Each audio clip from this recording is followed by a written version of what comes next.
Hi everyone. So, Mission College has standards about what they expect you to be able to do when you're already in English 1A or beyond that in English 1B. So let's talk about the expectations. One thing you're expected to have is solid subject-verb agreement. That means everyone is, not everyone are. My file of papers is. Why? Because the subject there is my file, and of papers is extra information that doesn't affect subject-verb agreement. You can tell because it starts with a preposition like of, in, on, to, from, for.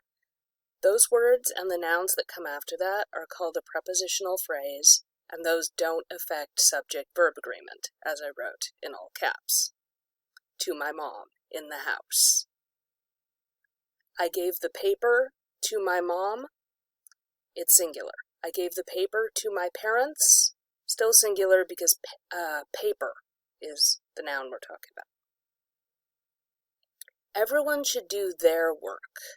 Well, that gets a little more complicated as there is gaining acceptance as a singular pronoun. I admit it. But traditionally, according to the rules, it is supposed to be him or her. Pronoun reference. On the news last night, they said.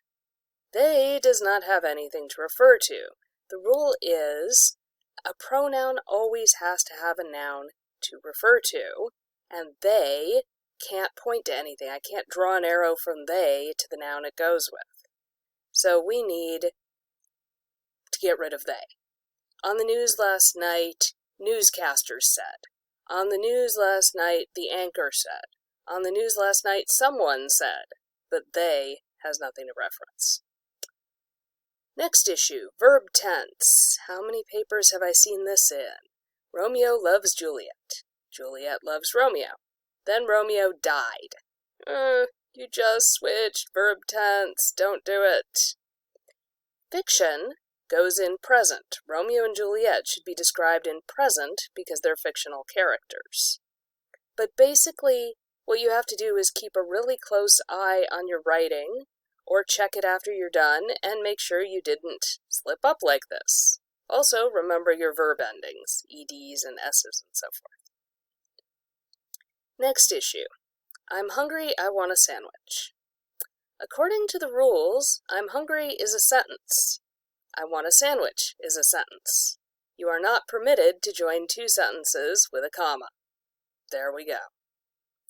You could put a conjunction, I'm hungry and I want a sandwich. I'm hungry so I want a sandwich.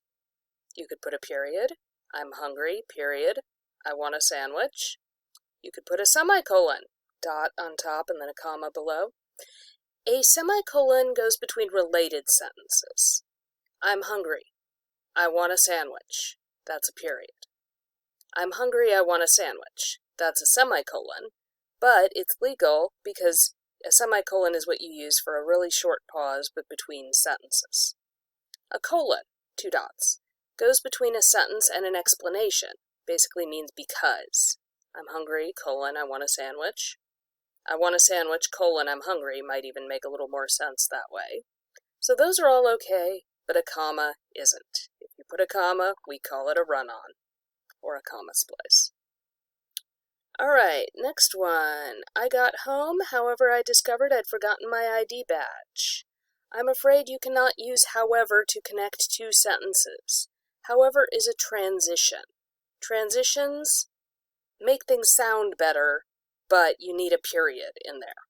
Or a semicolon, as per the previous rule. Or a colon, or an and. But you can't just connect two sentences with a transition. You would have to put a period or a semicolon or something. All right. Therefore and however are transitions. Transitions are adverbs, therefore they are not real grammatical connections. Fragments. What is a sentence? A sentence has a subject, I, and a predicate, run, and can stand alone. I run may seem like a really simplistic sentence, one that's in fact missing stuff, but that is a legal sentence. However, when I run is not a legal sentence because when makes it dependent. When I run means you've started a concept and need to finish it with another sentence. When I run, comma, I get exercise. That would be okay. When I run is a fragment.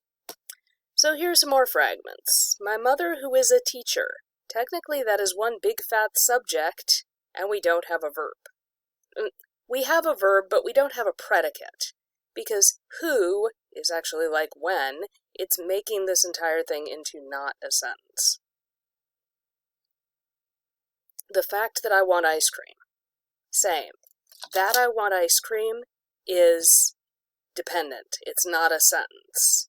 Therefore, you can't go inside that thing to go get your verb that you need to make a sentence. This whole thing is one big subject. So they both need to be finished. My mother, who is a teacher, is here, because who is a teacher doesn't count as your verb. The fact that I want ice cream bothers me. Okay, but these entire pieces here are subjects. Walking to the store. An ing could be a noun, but it cannot be a verb. When I go home. Like I said, it's got a subject and a verb, but the word when made it dependent. Because I'm hungry. Same thing. I'm hungry is a sentence, because I'm hungry is not.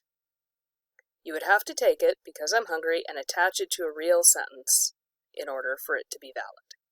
So these are just some of the really basic grammar things I see on lots of papers that you need to get rid of so we can move on and talk about style, organization, content, analysis, the big stuff.